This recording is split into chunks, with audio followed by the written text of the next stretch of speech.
In the blackest heart of a cursed, desolate battlefield, where only the bloody remnants of the war remain, the air is thick with the stench of death, and the wind whispers the names of the fallen. A dread figure wreathed in shadow, fire, and blackened plate armor, an unholy fusion of man, demon, and pure evil. The Death Knight commands his legions of the undead to stand down. The victory is won, his task complete. But his campaign continues for all eternity. He turns his fearsome steed back toward his dark, spired lair, its shadow towering off in the distance. Deep within his forsaken fortress, the tormented souls of the vanquished wail in eternal anguish, while the Death Knight broods on a throne of iron and bones of the fallen. He tirelessly plots his next move in a never-ending campaign of vengeance and despair, all at the behest of the abyssal lord he serves. Such is his endless curse. As brave heroes approach the dark citadel, the weight of the Death Knight's malevolent gaze from high atop the ramparts cannot be mistaken, knowing that they face not only a formidable foe, but a tragic figure consumed by hatred and bound by a renewed, dark oath that may never be broken. Lord Blacksun's black iron helm turns. The only hint of emotion is the blazing glow of hatred in his eyes. This, a scenario the Death Knight has seen countless times before. Yes, more bones for the throne. Right now, on Riches and Liches. Welcome, adventurers. I'm Rich, and this is Riches and Liches, where it's all things Dungeons and Dragons and tabletop role-playing. And in this episode of the Dungeons and Dragons RPG Lore Show, we have another monstrous villain to break down, and once again, that subject was chosen by you in our latest poll. Riches and Liches was created to serve you. I say it all the time, but they are not mere words. You hold power in this realm, so be sure to vote in our near daily polls, get active on Discord, and check out our new Patreon rewards. Oh, and to the awesome channel founders, all 500 of you first subscribers, I humbly ask that you follow this channel at Riches and Liches on Twitter. My goal is to get as close to 100% of these founders on Twitter because, well, you know, you hold sway. And I'll have some additional founder news for each of you in the very near term, but I need you on Twitter to get those announcements. And seriously, my Twitter is looking so sad. So much growth with the channel, yet so much still to do, so much still new. So how about you help me out? Okay, enough pleading, but thank you. Today's dangerous expedition takes us to a desolate, barren, wasteland hellscape, home of the Death Knight, to learn all the lore and lair information you can handle about this tormented and yet powerfully dark champion. Not only will you get the full lore treatment, but as always on Riches and Liches, we'll add that homebrew element with legendary and lair actions and an epic lair description you are free to use or alter to best fit your next adventure. All to make this already formidable enemy even more deadly should you be foolish enough to encounter him on his terms in his lair. Looking at our journeys together thus far, man, we have gone some places, haven't we? We have cracked open centuries-old tombs of unholy liches. We've delved deep inside the lair of dragons. We've crossed into the Feywild and even breached the very gates of hell. But once again, today marks new territory for you and I as we probe beyond the walls of the Death Knight's dark citadel. How many health potions did you pack? I have a feeling we'll be needing them all. I'm ready. How about you? Okay, let's go. In the ancient times of Faerun, a legend began to take form. One of a cursed, tormented, and twisted soul, a crossing from the light into the dark. It is here that the origin tales of the dread Death Knight began to take form. This formidable and terrifying figure emerged from the depths of darkness, a tragic fusion of immense power and eternal suffering. And as the Death Knight's influence spread across the realms, so did its legend and the fear and despair that trailed in its wake. Despite the Death Knight's availability in earlier editions of the game, Much about the Death Knight is still shrouded in mystery, but after delving into all of my bestiaries, I have a few facts that many of you may not have known. So let's ask and answer the questions you want and need to know. How does a Death Knight come to exist? A fearsome undead warrior, the Death Knight is the result of a powerful curse that befalls a paladin who has turned their back on their sacred oaths. A Death Knight is created or transformed when this formerly noble and righteous paladin commits a great act of betrayal, a vile deed, or the willful embrace of evil, causing the paladin's divine power to become corrupted and twisted. They are thus consumed by endless hatred and driven by an unquenchable thirst for vengeance. As an unholy servant of darkness, the Death Knight retains their martial prowess as well as their divine might, now tainted and unholy by the darkness within them. Bound to a life of undeath, the Death Knight is forever tormented by the memories of their past life and the unforgivable sins they committed upon the living. The best known example of the Death Knight comes from the Dragonlance series based in the world of Krynn. Here, a fallen Solamnic Knight of the Rose, Lord Soth, became one of the earlier and certainly most infamous of Death Knights. Through a series of oath-breaking deeds including infidelity, lies, and murder, all turning him to the cursed eternal dark side. The full story of Lord Soth is worthy of far more discussion in a dedicated episode. Perhaps, if you will it, let me know in the comments below. Who does the Death Knight serve? Death Knights often, but not always, serve powerful entities of evil, such as demon lords, archdevils, or even the gods of undeath themselves. They may also act independently, pursuing their own dark agendas and seeking to further fuel their vengeance and spread their eternal torment to the living. This gives you as the DM plenty of creative freedom in creating a narrative arc for your players and campaign. They can be a gateway to a final max level encounter in either the depths of the abyss or the infernal planes. Conversely, the Death Knight can be an end encounter in and of itself for the right appropriate level adventure. What are the Death Knight's motivations and goals? Again, Mr. Dungeon Master, you have a lot of latitude here. The core or typical motivations of a Death Knight are often centered around vengeance and destruction, seeking to punish those who have wronged them, or simply to cause suffering and chaos among the living. Other motivations could involve furthering the nefarious agendas of the devil, demon, or unholy deity that they now serve. They could perhaps lead campaigns of war on the living or guarding important dark locations. Lots of options to place a Death Knight across a myriad of scenario types to keep your table guessing. And finally, Death Knights may also seek redemption or a way to end their cursed existence, but know that such paths are very rare and fraught with danger. So if you choose to build a redemption path for a Death Knight, make it complex, varied, difficult, and with branching options and unknown perils. What does the Death Knight look like? The typical Death Knight appears as a skeletal figure clad in dark, heavy armor, their eyes burning with an unholy light. Think of a lich with a big sword, unholy strength, and donned in plate armor. That's the typical Death Knight. Their weapons and armor are often wreathed in shadow and black flame, giving them a terrifying and otherworldly or hellish appearance. But feel free to get creative here. You're not bound by these characteristics. You can make your Death Knight more humanoid-like, lean, muscular, better facial features, different eye colors. The more varied, the better. What does a Death Knight lair look like? A Death Knight's lair is typically a dark and forbidding fortress of desolation and solitude, often found on the site of a great battle or other place of death and despair. The lair may also be found situated and described by any higher power that they might serve. The halls of their lair would be filled with the restless spirits of the fallen, as well as the Death Knight's undead minions who carry out their Dark Master's bidding.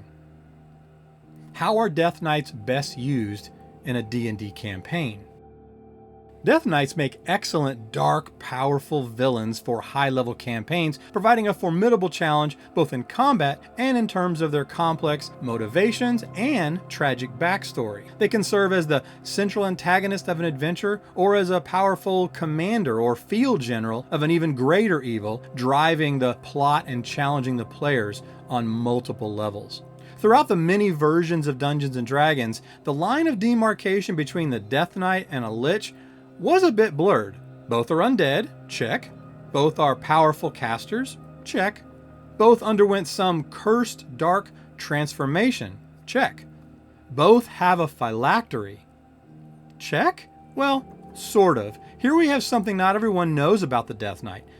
Continuing along the lines of the Death Knight's comparison to a lich, this is further evidenced by the fact that the Death Knight's soul is bound to their terrifying melee weapon, so yeah, a phylactery of sorts.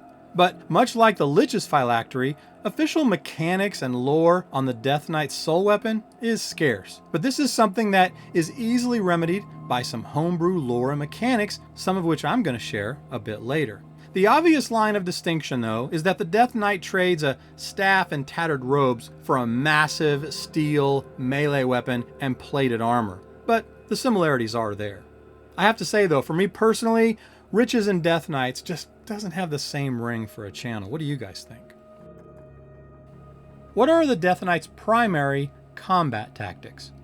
What should a group of heroes know about these devastating forces of evil? In combat, a Death Knight relies on its prowess with martial weapons and devastating necrotic and fire-based spells. While not nearly as intelligent as the Lich, they are far from dumb, and with a 16 wisdom, they are skilled tacticians, commanding their undead minions to take the brunt of forces against them and using their own spells and abilities to weaken and destroy their enemies. Death Knights are also resilient and difficult to kill, thanks to their undead nature and resistance to many forms of damage, not to mention that really great armor class. But let's take a look at the core stat block for the 5e Death Knight as found on page 47 of your monster manual. Armor class of 20, hit points of 180, and a challenge rating of 17. They're immune to necrotic and poison and cannot be exhausted or frightened. They have a dark vision of 120 feet and gain advantage on any saving throws against spells or magical effects. And you paladins and clerics out there should note that the Death Knight has an ability called Marshal the Undead, where unless incapacitated, the Death Knight and any and all of its undead creature minions within 60 feet have advantage on saving throws against any skills that feature the Turn Undead mechanic. They spellcast at 19th level using the Charisma ability, with 15 slots ranging from 1st to 5th level. DMs should feel free here to swap out spells to best fit your encounter scenario. While Death Knights are capable spellcasters to be sure, they really excel at going in and swinging with their 3 attacks per round from their soul weapon, which at a minimum, with no homebrew at all, will add 4d8 necrotic damage along with their normal weapon damage.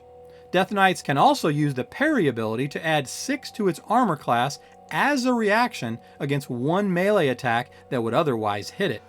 And finally, the Death Knight has a once per day ability to hurl a Hellfire Orb at its foes. With a 120 foot range and a 20 foot blast radius, this hellish fireball-like spell will spread around corners and on a failed save offers 10d6 damage. This is all core stat block abilities, but if you're dealing with a stronger party where this CR17 creature is not a deadly enough foe, stick around for my legendary Death Knight and his Dark Fortress Lair for a real challenge. It's homebrew time on Riches and Liches, and we will start today's homebrew with 3 descriptions for your use as is or as inspiration for your next adventure or campaign. We'll start with the very lair itself as your party catches its first glimpse over the horizon.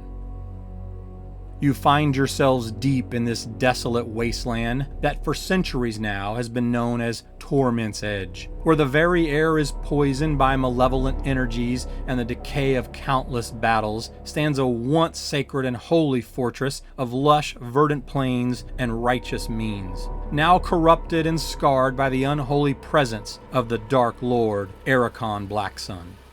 This towering stronghold, known only as the Black Iron Spire, rises like a dark sentinel above the now scorched earth, casting a sinister shadow over these cursed lands.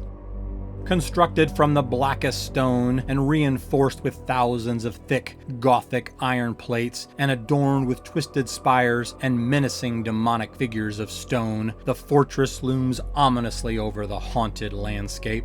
The fortress walls, encrusted with the dried blood of the countless men seeking fame and hero status, tell the grim tale of the structure's fall from grace, clear evidence that the forces for good have long abandoned this place. Crimson lightning streaks across the sky, illuminating the horrifying visage of the spire, providing fair warning of the horrors to come for any foolish enough to venture forth. Next up, one of the many rooms you might want to build out in this massive Death Knight Lair, a dungeon. Beneath this massive, ominous fortress lies a complex labyrinth of vile, putrid dungeons, where the screams of the damned echo through the suffocating darkness. The walls of these subterranean chambers are slick with the rot and decay of their unfortunate inhabitants, past and present, their bones entwined in the twisted ancient roots that snake through the cracks in the wet, blackened stone. The air is thick with the stench of decay and damp earth, and the ever-present drip of fetid water serves as a chilling reminder of the endless torment endured by those imprisoned here. As you descend into this loathsome prison for the most unfortunate of souls, you hear the faint rattling of chains and weak cries of fear.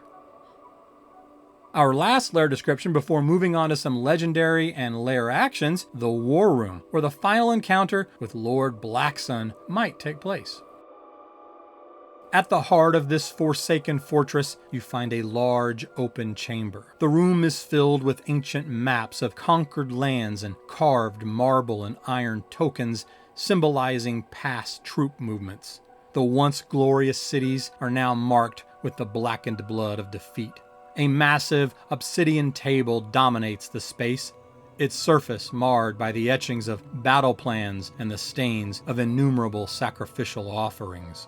This appears to be the Death Knight's war room. Here, the Death Knight and his undead generals plot their relentless campaign of destruction, a testament to Lord Blacksun's strategic cunning and ruthless ambition. As you enter the dim room, a shadowy figure on the far side of the table steps from the shadows, and you hear footsteps from behind. Lord Blacksun speaks. An audience you seek, an audience you shall have. His eyes radiate hatred and perhaps a mere moment of glee, for battle may be the only respite from his eternal torment. Now let's kit out our Dark Fortress Lair and the Death Knight with some appropriate actions, both lair and legendary. First up, a lair action called Rise of the Fallen. This is more of a regional effect, but given that Blacksun's Iron Spire is located on the field of many past battles, I love the idea of creating a table here, say a 1d4, that would, at any time the party is in the area, result in some number of undead creature types rising from the battlefield past fallen warriors to attack the party. It's important here to make sure that the undead are level appropriate and give it some variety, but this could be a lot of fun. Next up, Necrotic Tether. The Death Knight forms a necrotic connection with a chosen allied undead creature within 60 feet of itself. The Death Knight immediately casts a spell it has prepared. If the spell requires concentration, the Death Knight can have the ally concentrate on the spell for it. The Death Knight may also choose to have the spell effect originate from the ally's space instead of its own. If the spell has a range of self, the Death Knight may have the spell affect the ally instead of itself. I didn't create this one. I want to give full credit for this one to a great book on lair actions called Home Field Advantage that I purchased from DM's Guild. It's probably at least 2 years ago. But I've used this one a few different times on different creatures. It's definitely not my creation, but I really liked it and I wanted you guys to share. And you should definitely check out that Home Field Advantage book if that's what you're into. I can definitely recommend it. Next up, Screams of the Damned. The Death Knight can use a lair action while within his fortress to invoke the pain and suffering of the souls trapped within his lair, causing an unbearable cacophony of screams to penetrate the minds of these interlopers. All enemies within a 40-foot radius must make a Constitution saving throw or become deafened and take psychic damage. Deafened creatures would have disadvantage on attack rolls and ability checks involving hearing. Okay, this should take about 5 seconds for you to realize that I stole it from Diablo. That's because it's awesome. I'm talking Corpse Explosion. The Death Knight uses a lair action to target the remains of a fallen undead creature within his lair and causes it to explode in a gory burst of necrotic energy. All creatures within a 15-foot radius of the corpse must make a dexterity saving throw or take necrotic damage and become covered in viscera, causing them to have disadvantage on charisma checks and saving throws for 1 hour or until they can find a way to take a bath. And finally today, I wanted to add a homebrew, slightly more powerful Death Knight. As a ruler of his own dark kingdom, Lord Blacksun is no typical Death Knight. So with the use of some magical unholy plate armor and perhaps favor from the demon lord he serves, Orcus, we have an empowered Death Knight with an armor class of 22, hit points of 220. Feel free to look at and adjust these stats along with weapon damage and any ability stats to make him level appropriate for your group. For Blacksun, I wanted to further empower his soul weapon, so I added this legendary action, Blood-Soaked Vengeance. The Death Knight channels the anguish of the victims fallen to his soul weapon, and as a legendary action, 3 actions or points, he can empower his next melee attack. With this, his next successful melee attack deals 3d8 necrotic damage, and the target must make a Constitution saving throw or lose that bonus necrotic damage amount as temp max HP until a long rest. Alternatively, you could make it so that this necrotic bonus damage returned health back to the Death Knight. As always, please homebrew responsibly and remember to adjust your CR accordingly. The Death Knight, a great, dark, unholy bulwark for any campaign that offers a wide range of complexity, from being a simple, formidable foe in a straightforward encounter to accommodating a branching and evolving narrative arc by fleshing out an entire origin backstory and even a redemption path for this tormented paladin. Either way, I hope you were entertained and or learned something new today about the Dungeons & Dragons Death Knight. I hope you had as much fun listening as I had sharing. Please consider following on Twitter at Riches and Liches, checking out our Patreon and Discord, and if you feel like I earned it, sub and ring that bell to help me grow this amazing community. Riches and Liches was created to serve you, so comment below and vote in our near daily polls to help determine what you'll see us cover next. Thanks for listening, and until next time, remember, the only limitation at your table is your imagination.